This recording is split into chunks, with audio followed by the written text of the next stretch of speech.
આમોદના દાંદા ગામે જેપી કોલેજની એનએસએસની શિબિરનો પ્રારંભ કરવામાં આવ્યો હતો। એનએસએસના સૌથી વધુ સ્વયંસેવકો શિબિરનો લાભ લેશે। ભરૂચની Shri Jayendrapuri arts and science કોલેજમાંથી દર વર્ષે એનએસએસ શિબિરનું આયોજન કરવામાં આવે છે, જેના ભાગરૂપે આમોદના દાંદા ગામે એનએસએસનો કેમ્પનું ઉદ્ઘાટન આચાર્ય નીતિન પટેલ, ગામ અગ્રણી જયંતિભાઈ પટેલ અને પ્રોગ્રામ ઓફિસરોએ દીપ પ્રગટાવી કર્યું હતું।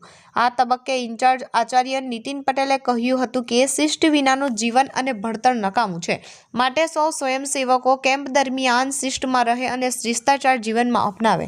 જો આમ કરશો તો ચોક્કસ જીવનનું સાચું ઘડતર થશે। ઉદ્ઘાટન શિબિરના અધ્યક્ષ વિમલભાઈ પટેલે સ્વયંસેવકોને કહ્યું હતું કે રાષ્ટ્રીય સેવા યોજનાના માધ્યમ થકી રાષ્ટ્રભક્તિને વધુ મજબૂત બનાવશો, રાષ્ટ્ર સક્ષમ બનશે તો આપણે સૌ મજબૂત બનીશું।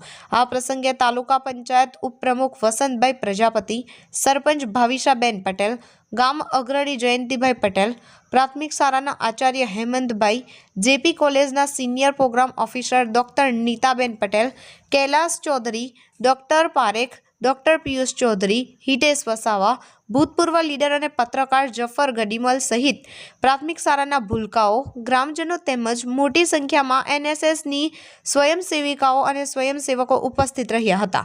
કેમ્પ દરમિયાન સ્વયંસેવકો શ્રમદાન, બૌદ્ધિક સેશનમાં ભાગ લેશે, સાથે ગ્રામ્ય જીવનશૈલીને સમજશે।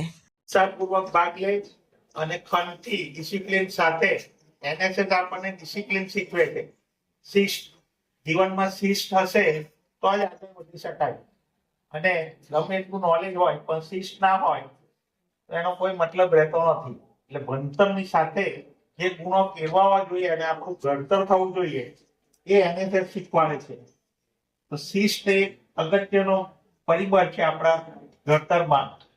તો શિસ્ત સાથે અમારે અહીંયા એનએસએસ કેમ્પમાં પ્રવૃત્તિઓ કરવાની છે।